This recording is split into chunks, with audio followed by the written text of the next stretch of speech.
میں نے لفظ بولے الامام الاعظم ابو حنیفہ نعمان بن ثابت الکوفی. میں نے 5 لفظ بولے ہیں نا، تو مجھے 5 پر ہی بولنا چاہیے. میں ایک لفظ پر بولوں گا تو آپ کو سمجھ آئے گی 5 لفظوں پر کتنے گھنٹے چاہیے. میں ایک لفظ پہ بولتا ہوں، صرف ایک پہ. آپ کو ایک کے سننے سے اندازہ ہو جائے گا کہ 5 لفظوں پر کتنے گھنٹے چاہیے ہمارے سیمینار کو ٹھکانے پر لگانے کے لیے. میں پاکستان اسلام آباد میں امام اعظم ابو حنیفہ سیمینار کراتا. میزبان بھی خود ہوتا، مہمان خصوصی بھی خود ہوتا. کیسا میزبان ہے؟ میزبان بھی خود ہوتا اور مہمان خصوصی بھی خود ہوتا. مہمان آ رہے ہیں، ریسیو کر رہا ہوں. سننے والے آ رہے ہیں، ان کو وصول ایک ایک کو بٹھا رہا ہوں. جب سب کے بیان ہو گئے، اب لوگ کہتے ہیں جی مولانا صاحب آپ کا بیان. بھئی ہو گیا نا، نہیں آپ کا بیان. تو میزبان بھی میں ہوتا، پھر آخر میں بیان میں مجھے خود کرنا پڑتا. توجہ سے بات سمجھیں.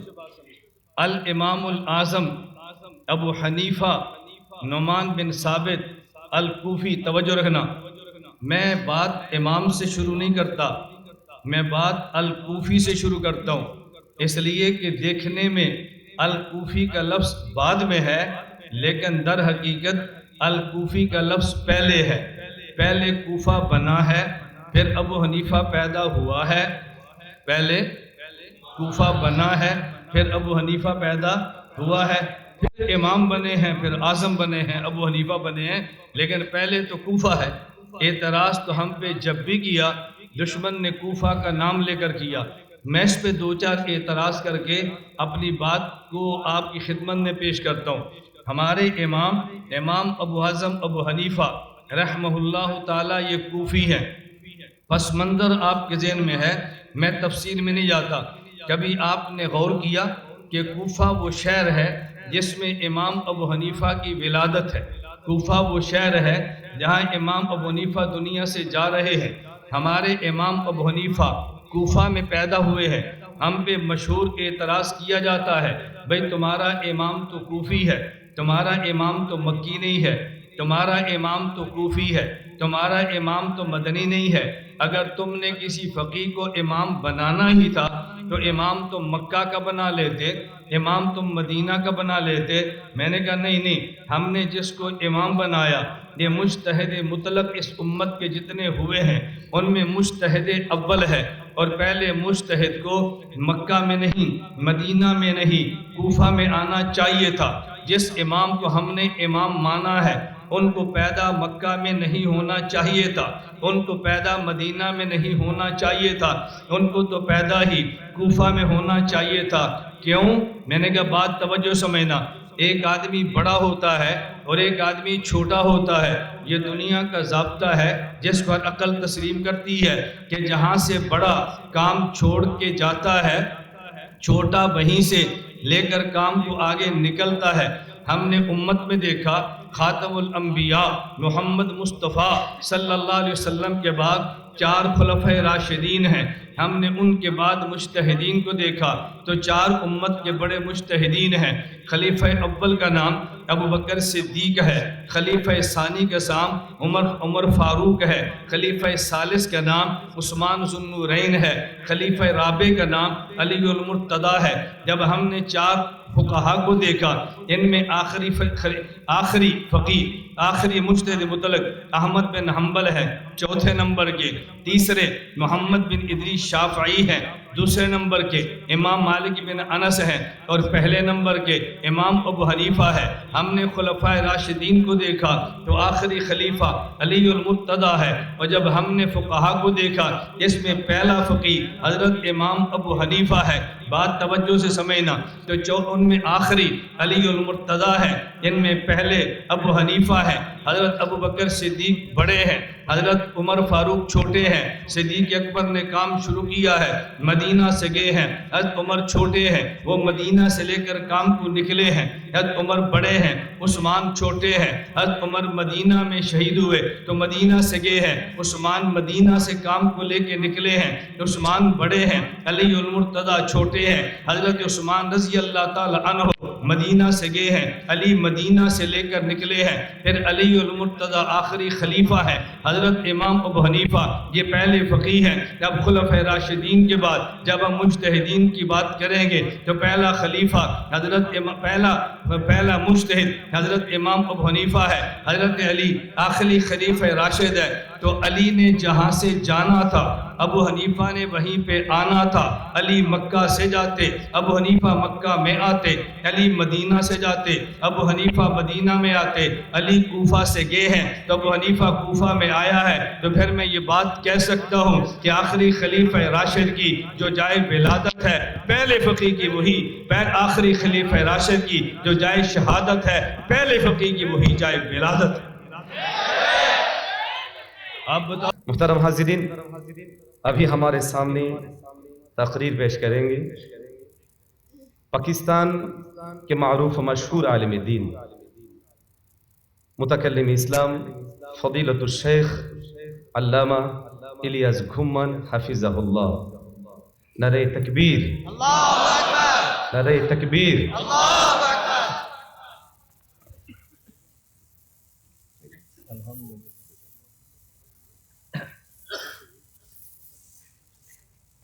الحمدللہ الحمدللہ وحدہ لا شریک لہ والصلاة والسلام علی من لا نبی بعدہ وعلی آلہ واصحابہ الذین اوفوا عہدہ اما بعد فاعوذ باللہ من الشیطان الرجیم بسم اللہ الرحمن الرحیم یا ایہا الذین آمنوا اطیعوا اللہ واطیعوا الرسول واولی الامر منکم وقال النبی صلی اللہ علیہ وسلم فقیہ واحد اشد علی الشیطان من الف عابد اللہم صلی علی محمد وعلی آل محمد کما صلیت علی ابراہیم وعلی آل ابراہیم انک حمید مجید اللہم بارک علی محمد وعلی آل محمد کما بارکت علی ابراہیم وعلی آل ابراہیم انک حمید مجید۔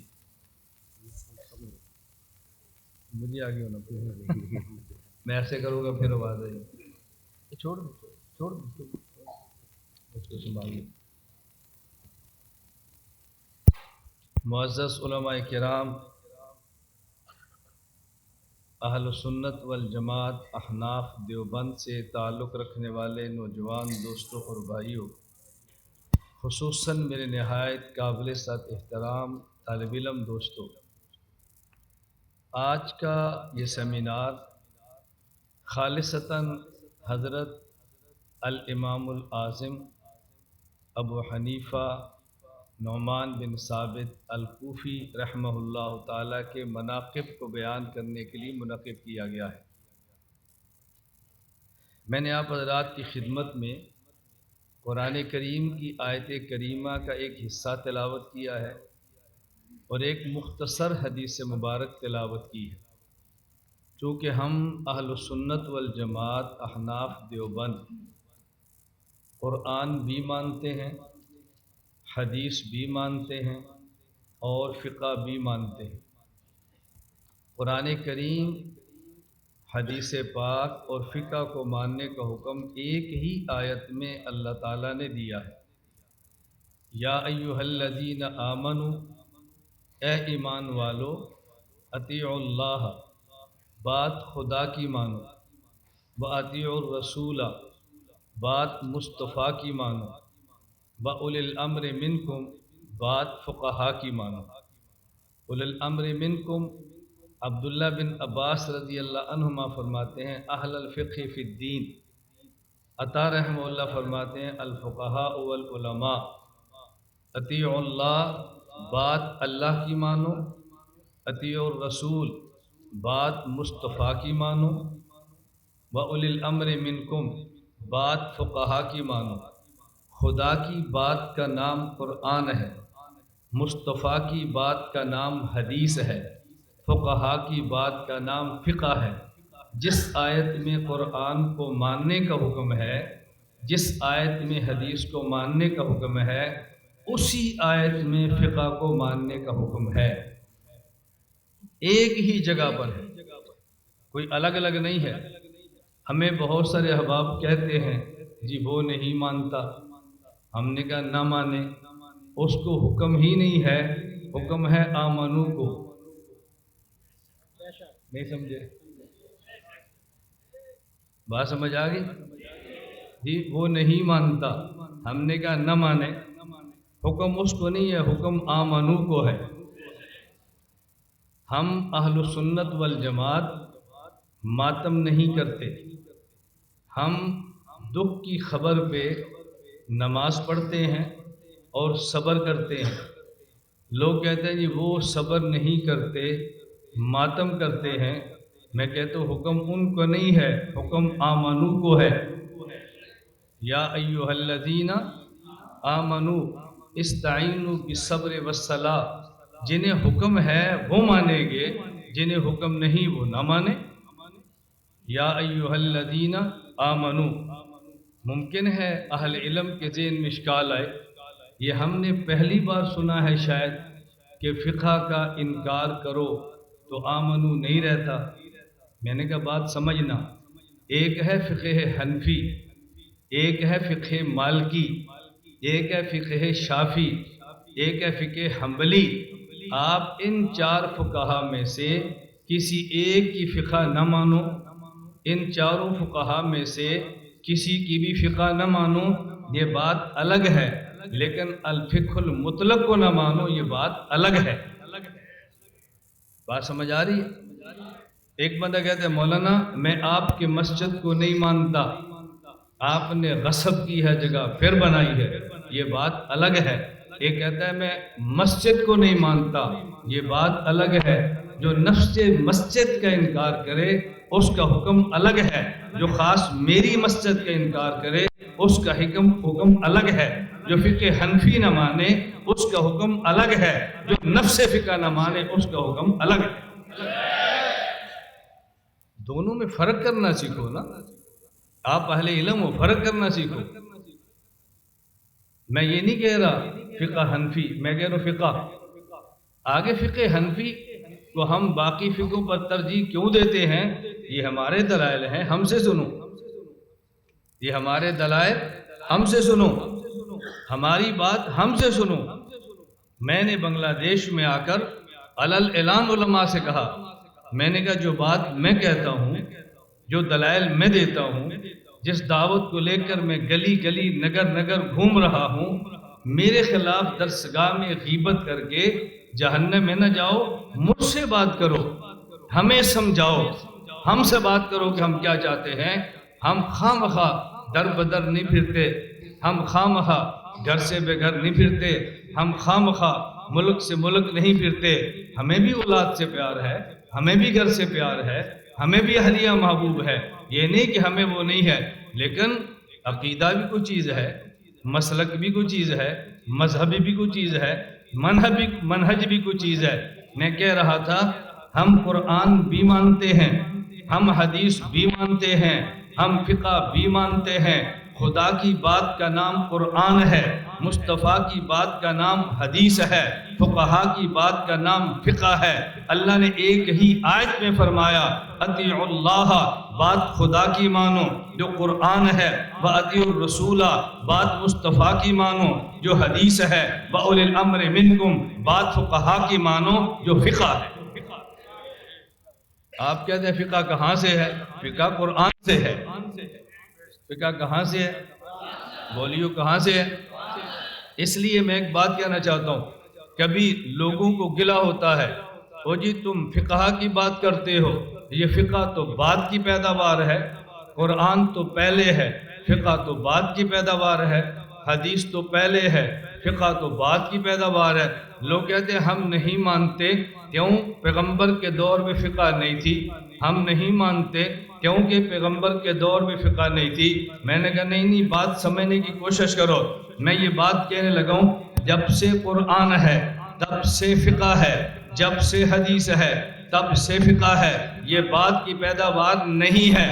اگر آپ کو نہ سمجھ آئے تو میں یوں کہوں گا، بھئی آپ نے اپنے علاقے میں مسجد بنائی ہے، اپنے علاقے میں مدرسہ بنایا ہے، آپ نے رہنے کے لیے گھر بنایا ہے۔ جب آپ نے گھر بنایا، آپ نے مسجد بنائی، آپ نے مدرسہ بنایا، پانی نکلا، آپ نے بور کیا اور پانی نکلا۔ یہ پانی پہلے سے زمین میں موجود تھا، لیکن نکلا تب ہے جب آپ نے گھر بنایا۔ پانی پہلے سے تھا، نکلا تب ہے جب مسجد بنائی۔ پانی پہلے سے تھا، نکلا تب ہے جب مدرسہ بنایا۔ یہ فقہ پہلے بھی تھی، نکلی تب ہے جب ابو حنیفہ آیا۔ اس لیے کہ ابو حنیفہ کو سراج الامہ کہتے ہیں۔ سراج کا معنی چراغ ہے۔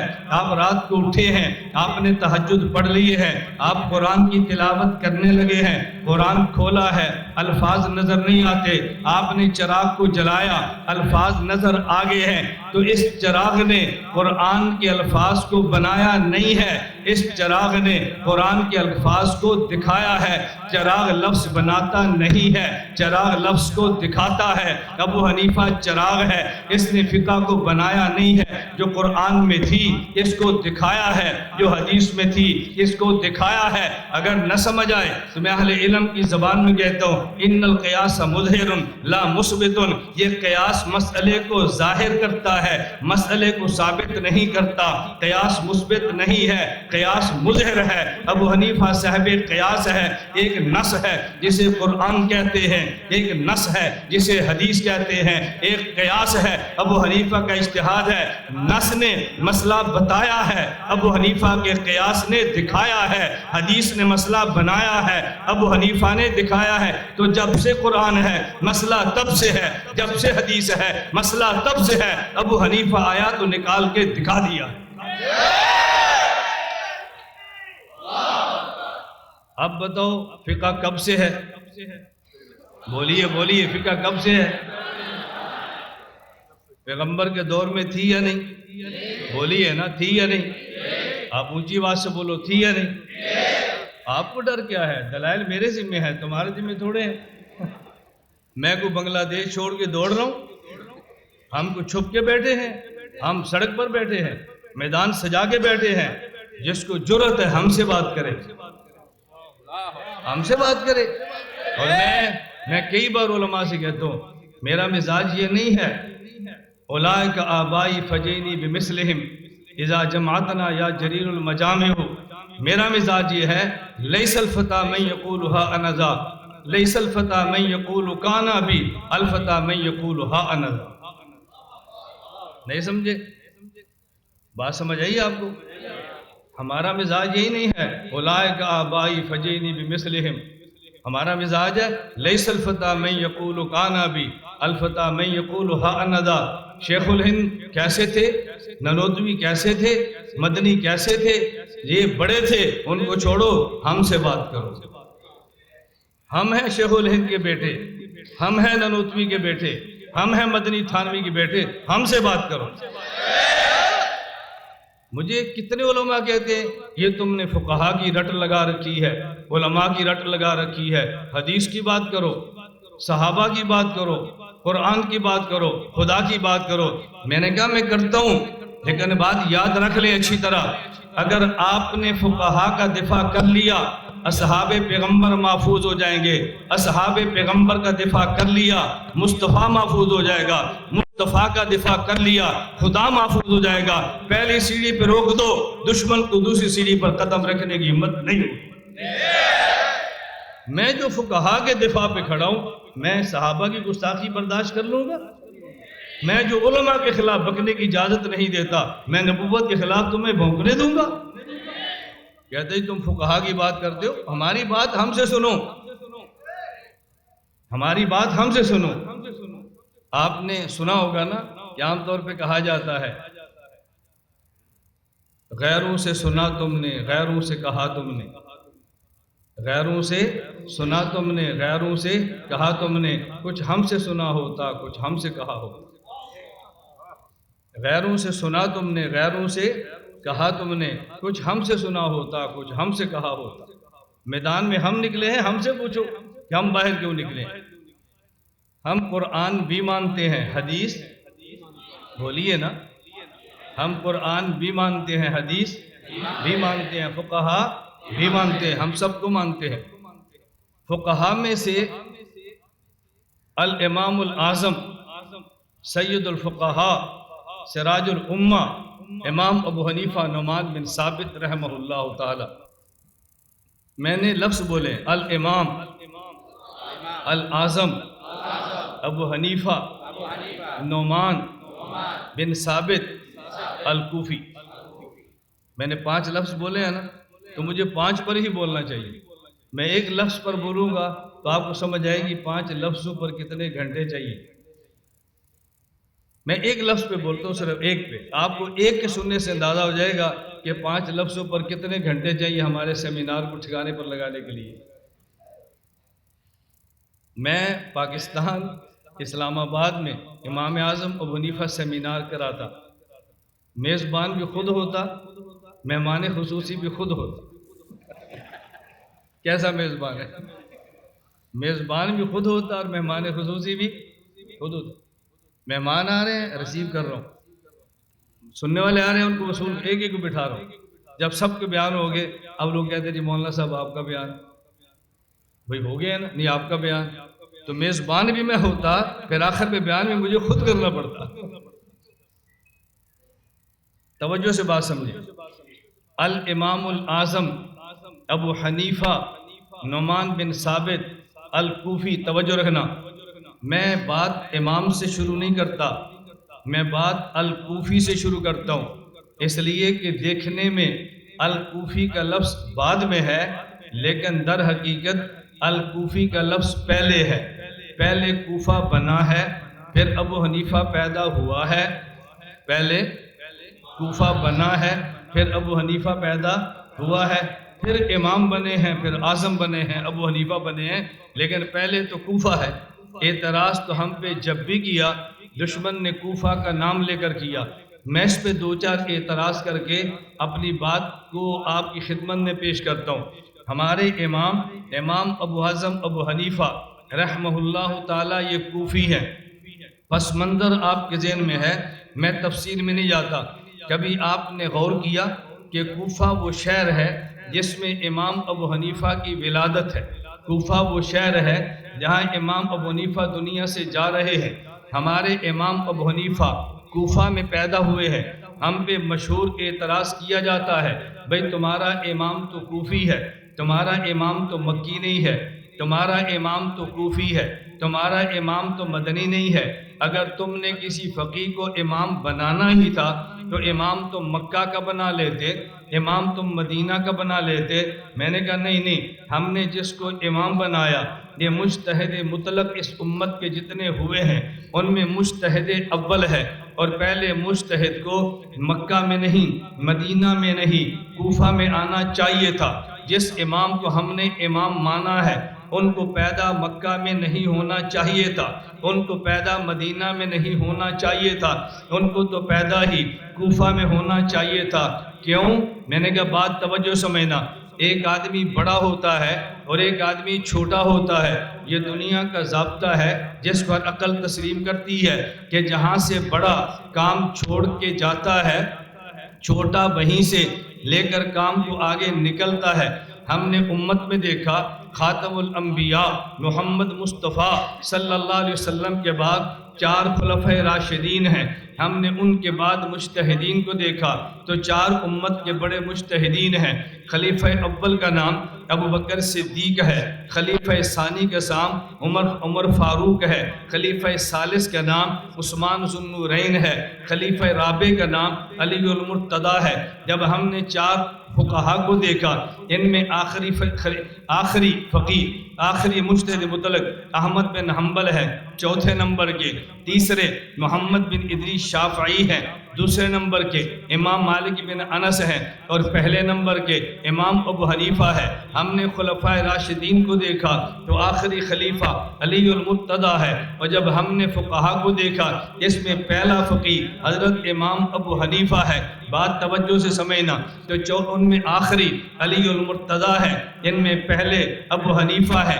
حضرت ابو بکر صدیق بڑے ہیں، حضرت عمر فاروق چھوٹے ہیں، صدیق اکبر نے کام شروع کیا ہے، مدینہ سے گئے ہیں، حضرت عمر چھوٹے ہیں، وہ مدینہ سے لے کر کام کو نکلے ہیں، حضرت عمر بڑے ہیں، عثمان چھوٹے ہیں، حضرت عمر مدینہ میں شہید ہوئے تو مدینہ سے گئے ہیں، عثمان مدینہ سے کام کو لے کے نکلے ہیں، عثمان بڑے ہیں، علی المرتضیٰ چھوٹے ہیں، حضرت عثمان رضی اللہ تعالی عنہ مدینہ سے گئے ہیں، علی مدینہ سے لے کر نکلے ہیں، پھر علی المرتضیٰ آخری خلیفہ ہے، حضرت امام ابو حنیفہ یہ پہلے فقیہ ہیں۔ جب خلفۂ راشدین کے بعد جب ہم مجتہدین کی بات کریں گے تو پہلا خلیفہ پہلا مجتہد حضرت امام ابو حنیفہ ہے، حضرت علی آخری خلیفہ راشد ہے۔ تو علی نے جہاں سے جانا تھا ابو حنیفہ نے وہیں پہ آنا تھا، علی مکہ سے جاتے ابو حنیفہ مکہ میں آتے، علی مدینہ سے جاتے ابو حنیفہ مدینہ میں آتے، علی کوفہ سے گئے ہیں تو ابو حنیفہ کوفہ میں آیا ہے، تو پھر میں یہ بات کہہ سکتا ہوں کہ آخری خلیفہ راشد کی جو جائے ولادت ہے پہلے فقیہ کی وہی، آخری خلیفہ راشد کی جو جائے شہادت ہے پہلے فقیہ کی وہی جائے ولادت ہے۔ آپ بتاؤ پہلے امام کو کہاں آنا چاہیے تھا؟ بولیے نا، کہاں آنا چاہیے تھا؟ آپ کیوں گردن جھکاتے ہیں، کیوں شرماتے ہیں؟ کبھی دلیل والا بھی نظریں جھکا کے چلتا ہے۔ وہ کہہ رہے تھے امام تمہارا مکی کیوں نہیں، امام مدنی کیوں نہیں، کوفی کیوں ہے؟ ہم نے کہا ہونا ہی کوفی چاہیے تھا، ہونا ہی کوفی چاہیے تھا۔ میں نے اس لیے گزارش کی بات توجہ سمجھنا، ہم اپنے موقف سے پیچھے ہٹنے والے نہیں ہیں، ہم نے دلائل کے ساتھ موقف اختیار کیا ہے، ہم اندھے مقلد نہیں ہیں، توجہ رکھنا، ہم اندھے مقلد۔ مجھے کبھی تعجب ہوتا ہے جب ہم یہ بات کہہ دیتے ہیں کہ بیٹا ہم اندھے مقلد ہیں، نانا اندھی تقلید کسے کہتے ہیں؟ بات سمجھو، اندھی تقلید کسے کہتے ہیں؟ آپ نے کبھی بازار میں چند اندھوں کی قطار دیکھی ہو جو مانگنے کے لیے چلتے ہیں، پہلا بھی اندھا، دوسرا بھی اندھا، تیسرا بھی اندھا، چوتھا بھی اندھا، پانچواں، یہ جو اندھوں کی قطار ہوتی ہے آگے بھی اندھا ہو پیچھے بھی اندھا ہو، اسے اندھی تقلید کہتے ہیں۔ ابو حنیفہ ہو پیچھے ہم ہو، اس کو اندھی تقلید نہیں کہتے، اس کو دیکھ بھال کے تحقیق والی تقلید کہتے ہیں۔ ہم اندھے مقلد نہیں ہیں، تو بات سمجھ آ رہی ہے؟ ہم اندھے مقلد نہیں ہیں، یہ غلط باتیں مت کرو، ہم اندھے مقلد ہیں۔ اندھے مقلد کیوں ہیں؟ ہم سوچ سمجھ کر مقلد ہیں، ہم ایسے ابو حنیفہ کے مقلد نہیں ہیں، ہم نے دلیل کے ساتھ دیکھا ہے، عقل و شعور کے ساتھ سمجھا ہے، ہم نے امام ابو حنیفہ کی زندگی پہ غور کیا ہے، حالات پہ غور کیا ہے، ان کی فقہ کو سمجھا ہے، جو مقلد نہیں ہے۔ تو سوال یہ تھا کہ جو تمہارا امام ہے یہ مکی کیوں نہیں ہے، یہ مدنی کیوں نہیں ہے، یہ کوفی کیوں ہے؟ میں نے جواب دیا کہ ہمارے امام کو مکہ میں نہیں، ہمارے امام کو مدینہ میں نہیں، ہمارے امام کو پیدا ہی کوفہ میں ہونا چاہیے۔ چلیں جو ہم پہ اعتراض کرتے ہیں میں ان سے پوچھ لیتا ہوں، بھائی دلائل میں پہلا نمبر کس کا ہے؟ وہ کہیں گے قرآن کا۔ ہم نے کہا چلو قرآن کی قراتیں کتنی ہیں؟ وہ کہہ لیں گے جی 10 ہیں۔ ہم پوچھ لیں گے مکہ میں جو قرات پڑھی جا رہی ہے وہ قرات کون سی ہے؟ کیا جی کوفی۔ جو مدینہ میں پڑھی جا رہی ہے وہ کون سی ہے؟ کہ جی کوفی۔ ہمارا سوال یہ ہے کہ حرمین میں یہ مکی قرات کیوں نہیں ہے، یہ کوفی قرات کیوں ہے؟ بھائی مکہ مکرمہ میں قرات دیکھو تو کوفی ہے، مدینہ منورہ میں قرات دیکھو تو کوفی ہے، وہاں قرات مکی نہیں ہے، یہاں قرات مدنی نہیں ہے۔ بھائی قاری تو مکی بھی تھا، قاری تو مدنی بھی تھا، لیکن تم نے کوفی قاری کی قرات کو کیوں لیا ہے؟ وہ سوال کا جواب دیں گے، وہ جی قرات کوفی ہے لیکن یہ وہی قرآن ہے جو مکہ میں نازل ہوا اور کوفہ گیا، یہ وہی قرآن ہے جو مدینہ میں نازل ہوا اور کوفہ گیا۔ یہ کوئی کوفہ سے قرآن نہیں آیا، بلکہ جو قرآن صحابہ کوفہ لے کر گئے تھے یہ وہی کوفہ سے واپس آیا ہے۔ میں نے کہا پھر 2 لفظوں کو یاد رکھ لو، ایک لفظ روایت ہے، ایک لفظ درایت ہے۔ لفظ کو نقل کرنا اسے درایت کہتے ہیں، لفظ کا معنی سمجھانا اس لفظ کو نقل کرنا اسے روایت کہتے ہیں، لفظ کا معنی سمجھانا اسے درایت کہتے ہیں۔ صحابہ جو قرآن مکہ مدینہ سے لے کر کوفہ گئے تھے، یہ قرآن صحابہ نے کن سے لیا تھا؟ کہا جی رسول اللہ صلی اللہ علیہ وسلم سے لیا تھا۔ تو جو صحابہ نے قرآن نبی سے لیا تھا وہ نبی سے سمجھا تھا یا نہیں؟ کہا جی سمجھا تھا۔ تو وہ سمجھ کہاں لے کر گئے تھے؟ کہا جی کوفہ۔ تو میں نے کہا صحابہ قرآن کے لفظ بھی مکہ سے کوفہ لے کر گئے، قرآن کے لفظ بھی مدینہ سے کوفہ لے کر گئے، اور جو سمجھے تھے اس سمجھ کو بھی مکہ سے کوفہ لے کر گئے، اس سمجھ کو مدینہ سے کوفہ لے کر گئے، جسے روایت کہتے ہیں۔ لفظوں کو پڑھنا اور آگے بتانا، میں نے کہی تو روایت ہے، اور جسے سمجھنا فقہ کہتے ہیں، اسے درایت کہتے ہیں۔ تم میں اور دیوبند والوں میں فرق یہ ہے، ہم بات پوری کرتے ہیں، تم بات ادھوری کرتے ہو۔ ہم کہتے ہیں صحابہ قرآن کے لفظ کوفہ لے کر گئے تھے، وہاں سے لفظ بھی واپس آئے، اور جو معنی لے کر گئے وہ معنی بھی واپس آیا۔ تم نے صرف اس قرات کو مانا ہے جو وایا کوفہ مکہ آئی ہے، ہم نے اس درایت کو بھی مانا ہے جو وایا کوفہ مکہ آئی ہے۔ اگر روایت کوفہ کی معتبر ہے تو درایت کوفہ کی معتبر کیوں نہیں ہے؟ سوال یہ ہے کہ جو کوفہ گئے تھے وہ کون تھے؟ جو کوفہ گئے تھے وہ کوفہ جانے والے کون تھے؟ چلو کوفہ جانے والے کون تھے؟ اس سے پہلے میں ایک لفظ کہہ لیتا ہوں، بھائی کوفہ بنانے والے کون تھے؟ کوفہ جانے والے کون تھے؟ اور اس سے پہلے کوفہ بنانے والے کون تھے؟ یہ کوفہ بنانے کا حکم دینے والا عام بندہ نہیں ہے، یہ وہ شخص ہے جس کے بارے میں اللہ کے نبی صلی اللہ علیہ وسلم فرما رہے ہیں، ان اللہ جعل الحق علی لسان عمر وقلبہ۔ عمر بولتا بھی ٹھیک ہے، عمر سوچتا بھی ٹھیک ہے۔ عمر بولیے، میں آپ طلبہ سے کہتا ہوں لفظوں کا ترجمہ کرنا سیکھو، آیات اور احادیث کا ترجمہ ہے۔ عمر بولتا بھی ٹھیک ہے، یہ عمر نے سوچا کوفہ بنانا چاہیے، اور عمر کی سوچ ٹھیک ہے، اس پہ مہر نبی کی ہے، اس پہ مہر نبی کی ہے۔ حضرت عمر نے حکم دیا کوفہ بنا دیا جائے۔ بنانے والے کون ہیں؟ 7 عشرہ مبشرہ میں سے، جن کا نام لے کر نبی فرماتے ہیں سعد فی الجنہ، سعد فی الجنہ۔ اور کوفہ کو آباد کرنے والے کون ہیں؟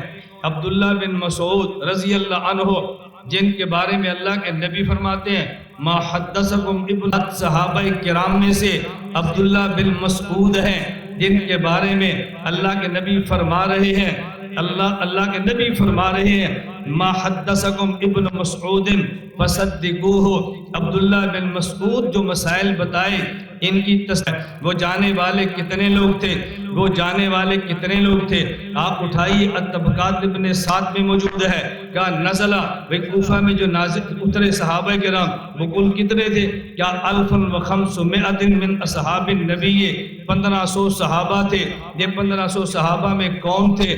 آپ آگے چلتے جائیے، یہ 1500 صحابہ میں یہ کون تھے؟ الثقات میں لکھا ہے، اور عجیب بات پوری تفصیل بیان کی ہے کہ نزل بہا، کوفہ میں جو صحابہ اترے تھے ان میں صحابہ کرام میں 300 من اصحاب شجرہ و70 من اہل بدر، ان میں 300 صحابہ بیعت رضوان والے تھے، اور ان میں 70 صحابہ اہل بدر تھے۔ اور اہل بدر کون ہیں؟ جن کے بارے میں پیغمبر فرما رہے ہیں اعملوا ما شئتم، اب تم کچھ بھی کرو گے اللہ تمہارا مواخذہ نہیں فرمائیں گے۔ تو میں بات بتا رہا ہوں کہ جس شہر کوفہ میں ابو حنیفہ پیدا ہوئے، اس کا حکم دینے والے عمر بن خطاب ہیں، تعمیر کرنے والے حضرت سعد ہیں، ان میں محدث بن کے آنے والے عبداللہ بن مسعود ہیں، ان میں 300 اصحاب شجرہ ہیں جن کے بارے میں قرآن اعلان کرتا ہے لقد رضی اللہ عن المؤمنین اذ یبایعونک تحت الشجرہ۔ ان میں کون ہیں؟ 70 اہل بدر ہیں جن کے بارے میں اعلانات موجود ہیں۔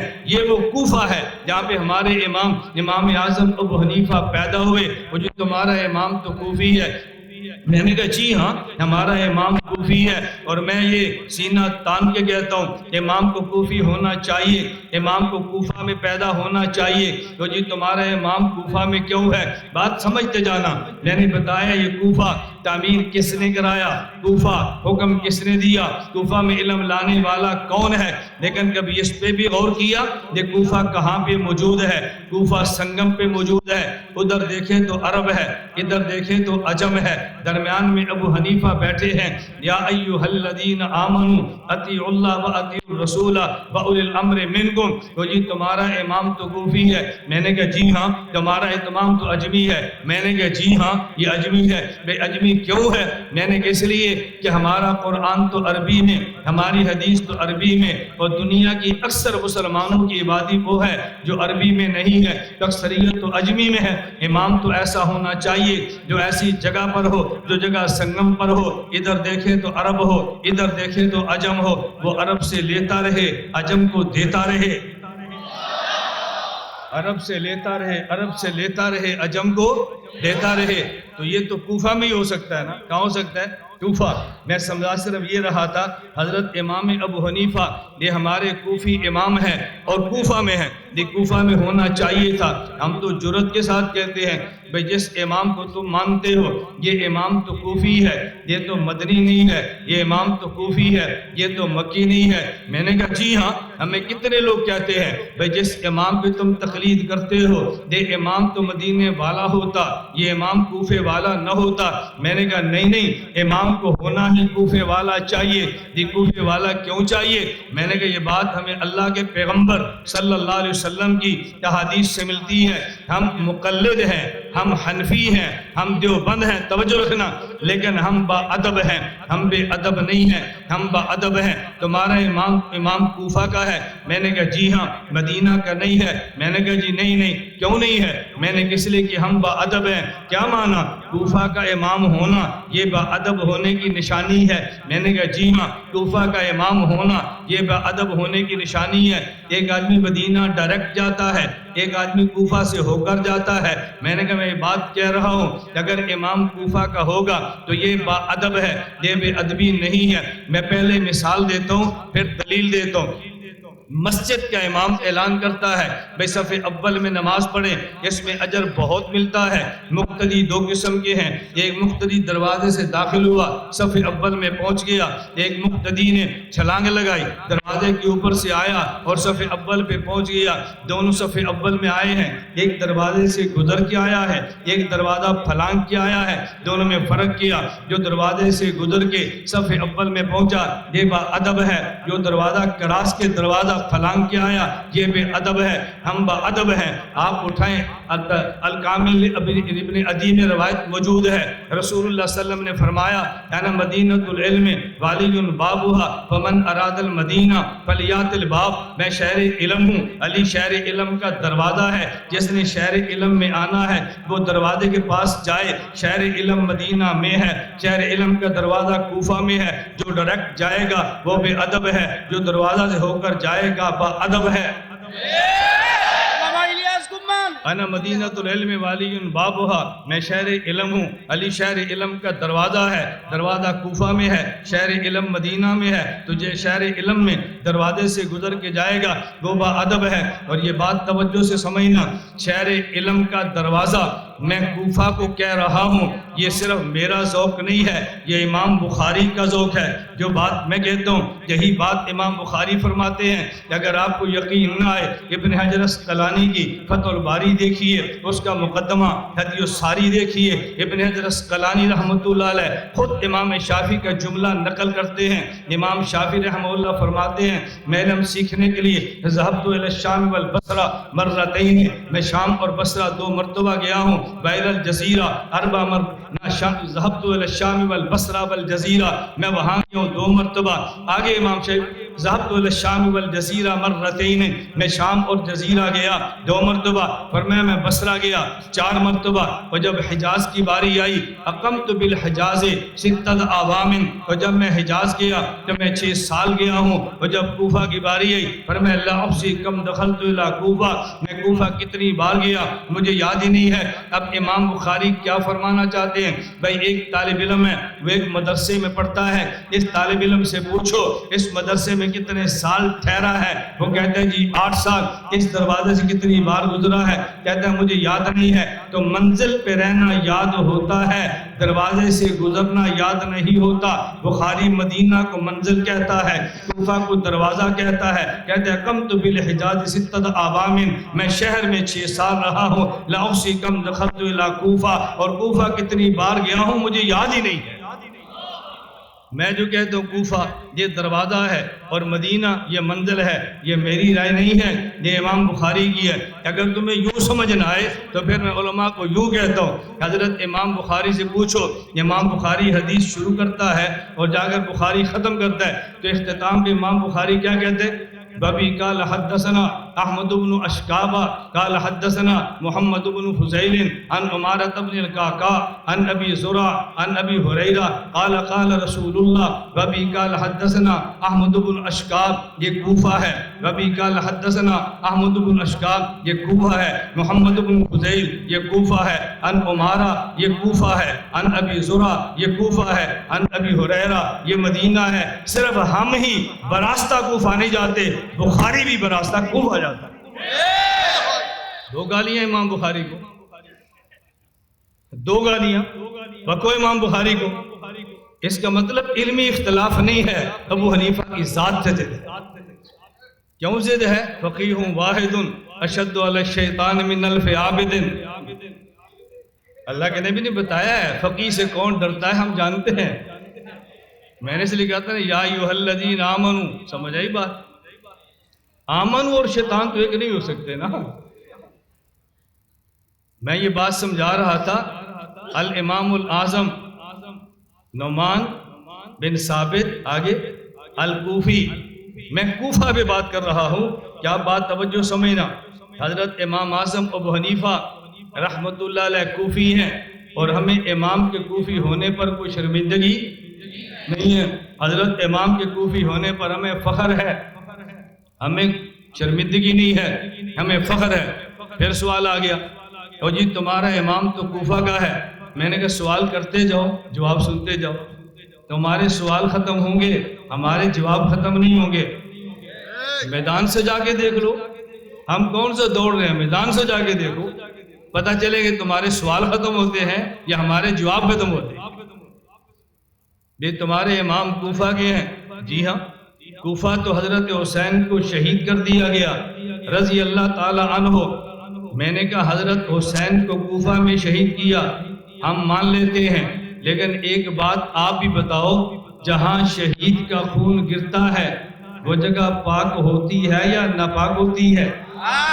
شریعت تو کہہ رہی ہے، شریعت تو کہہ رہی ہے جب شہید کٹ جائے اور اس کے جسم کو کاٹ دیا جائے، اس کے بدن سے خون نکل آئے، تو جہاں جہاں پہ خون گرا ہے تم نے بدن کو دھونا نہیں ہے، یہ پاک ہو گیا۔ ان کپڑوں کو اتارنا نہیں ہے، یہ پاک ہو گئے۔ تو شہید کے خون سے اگر بدن پاک ہو جاتا ہے، اگر کپڑے پاک ہو جاتے ہیں، تو کوفہ کی سرزمین پاک کیوں نہیں ہوتی؟ پھر کہو نا ابو حنیفہ ناپاک زمین پر نہیں آیا، اس زمین پر آیا ہے جس کو حسین نے خون دے کے زندہ کیا ہے۔ حضرت حسین پہلے ہی خون دے کے اس ناپاکی کو ہٹا چکے تھے جہاں سے ابو حنیفہ نے آنا تھا۔ الامام ابو حنیفہ الامام الاعظم، میں یہ بات کہہ رہا ہوں، ہمارے امام حضرت امام اعظم ابو حنیفہ نعمان بن ثابت ہیں جو کوفہ میں پیدا ہوئے ہیں، اور ہمارے امام کوفہ سے گئے ہیں۔ ہمیں اپنے امام کے کوفی ہونے پر کوئی غم نہیں ہے، اپنے امام کے کوفی ہونے پہ ہم سر چکاتے نہیں ہیں، اپنے امام کے کوفی ہونے پہ ہم شرماتے جھجکتے نہیں ہیں۔ یہ بات ہمیشہ ذہن نشین فرما لو۔ اس لیے اگر کوئی کہے تمہارا امام کہاں کا ہے تو تمہیں سینہ تان کے کہنا چاہیے بھئی ہمارا امام یہ ابو حنیفہ یہ کوفہ کا ہے، کوفہ میں پیدا ہوا ہے، ہمیں کوئی جھجک نہیں ہے۔ اور بات توجہ سے سمجھنا، حضرت امام اعظم ابو حنیفہ رحمہ اللہ تعالی جو کوفہ میں پیدا ہوئے ہیں اور علمی ماحول میں پیدا ہوئے ہیں، حضرت امام رحمت اللہ علیہ جس کوفہ میں تھے، بھئی سوال یہ ہے کہ اس کوفہ میں علم لایا کون تھا؟ اس کوفہ میں علم لایا کون تھا؟ لانے والے پیغمبر کے صحابہ تھے، اور وہ کوفہ میں آئے تھے۔ ان میں سر فہرست حضرت عبداللہ بن مسعود ہیں رضی اللہ تعالی عنہ، جن کے بارے میں نے عرض کیا یہ عبداللہ بن مسعود جو کوفہ آئے ہیں کہ آپ کے علم میں ہونا چاہیے اصحاب پیغمبر میں سے یہ 8ویں نمبر کے وہ شخص ہیں جو کلمہ پڑھ کے مسلمان ہوئے ہیں، عام صحابی نہیں ہیں، مدینہ منورہ میں تھے، مدینہ منورہ میں تھے، اور ان کا نبی کے گھر میں اتنا آنا جانا تھا۔ حضرت عبداللہ بن مسعود کو نبوت کی طرف سے یہ اعلان تھا کہ عبداللہ اگر تم آؤ اور میرے گھر کا دروازہ تم دیکھو کھلا ہے اور دروازے پہ پردہ لٹکا ہوا نہیں ہے تو تم بغیر اجازت کے اندر آؤ۔ ابو موسیٰ اشعری فرماتے جب ہم مدینے آئے تو عبداللہ بن مسعود کا اتنا آنا جانا تھا، ہم سمجھتے کہ یہ بندہ اہل بیت میں سے ہے، یہ عبداللہ بن مسعود ہے جس کی فقہ پہ حضرت امام اعظم ابو حنیفہ نور اللہ مرقدہ کی فقہ ہے۔ میں صرف سمجھا یہ رہا تھا ہمارا ابو حنیفہ یہ امام بھی ہے، الامام الاعظم بھی ہے، نام نعمان ہے، والد کا نام ثابت ہے، اور یہ کوفہ کے رہنے والے ہیں۔ ہم اسی نسبت سے خود کو کوفی بھی کہتے ہیں، اسی ابو حنیفہ کی طرف نسبت کرتے ہوئے ہم خود کو حنفی بھی کہتے ہیں۔ حضرت امام ابو حنیفہ کے والد حضرت ثابت رضی اللہ تعالیٰ عنہ، ذرا نسبتیں دیکھنا، یہ حضرت ثابت یہ کوفہ کی میں باتیں سنا رہا ہوں، حضرت ثابت کوفہ میں ہے، عمر بہت چھوٹی ہے، بہت چھوٹی، بڑے نہیں ہیں۔ حضرت امام ابو حنیفہ کے بیٹے حضرت حماد ہیں، ان کے بیٹے اسماعیل ہیں، حضرت امام کے پوتے خود یہ فرماتے ہیں اپنے جد امجد کے بارے میں، کہتے ہیں کہ میرے والد 80 ہجری میں پیدا ہوئے اور ہمارے دادا جو ثابت تھے قد ذہب ثابت الى علی بن ابی طالب رضی اللہ عنہ وهو صغیر فدعا له بالبرکت فیہ وفی ذریتہ۔ ابو حنیفہ کے والد ثابت یہ کوفہ میں علی المرتضیٰ کی خدمت میں بچپن میں ان کے والد لے کر گئے، علی المرتضیٰ نے حضرت ثابت کے لیے اور ثابت کی اولاد کے لیے دعا کی ہے، تو پھر یہ بات مجھے کہنے دو ابو حنیفہ جہاں پیدا ہوا خون حسین نے دیا ہے، اور ابو حنیفہ نتیجہ علی المرتضیٰ کی دعاؤں کا،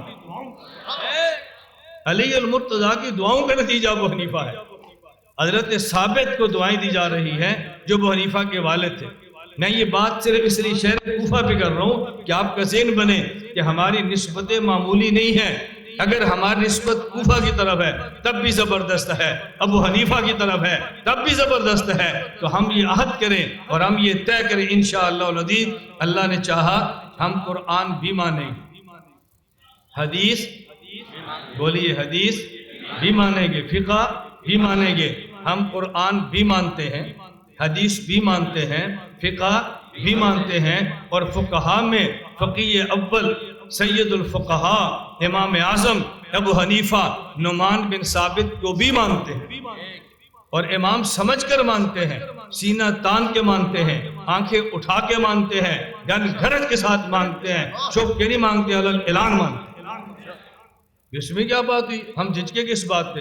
میں نے پہلے عرض کیا تھا الفاظ تو کہیے، میں تو ایک پہ بات کر رہا ہوں، میری مجبوری ہے کہ ہم نے اگلے جلسے پر پہنچنا ہے، ایک میں تاخیر ہو پھر اگلا خراب، وہ خراب ہو اگلا خراب، گاڑی ایک سٹیشن سے لیٹ ہو جائے تو پھر ہر سٹیشن پہ لیٹ ہوتی ہے، تو ہم کہتے ہیں پہلے سٹیشن پہ لیٹ نہ کرو تاکہ اگلے سٹیشن خراب نہ ہو۔ میں جتنی بات بھی کروں گا پوری بات تو میں نہیں کر سکتا، میں صرف آپ کو ہلکا سا ذائقہ دینا چاہتا ہوں کہ آپ کو اندازہ ہو جائے ہم کوفہ پر اتنے شرح صدر رکھتے ہیں، ابو حنیفہ بھی کتنا رکھتے ہو، ہمیں ان کی فقہ پہ کتنا شرح صدر ہوگا، ہمیں ابو حنیفہ کے دلائل پہ کتنا شرح صدر ہوگا، آپ اندازہ فرما سکتے ہیں۔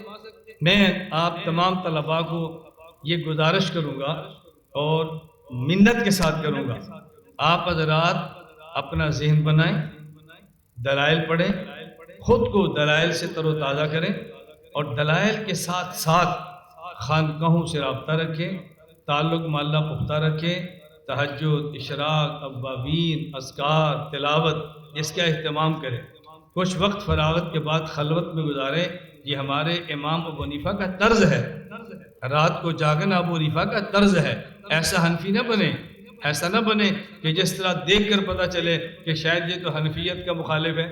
ہمیں دیکھنے سے، ہمیں چلنے سے، ہمارے پھرنے سے، ہمارے اٹھنے سے، ہمارے طرز عمل سے پتہ چلے کہ یہ لوگ واقعتاً فقیہ ہیں اور ایسے فقیہ بنے کہ جس کو شیطان دیکھ کر بھی بھاگتا ہو. تو میں آپ سے گزارش کروں گا ہم اس کا اہتمام کریں انشاءاللہ.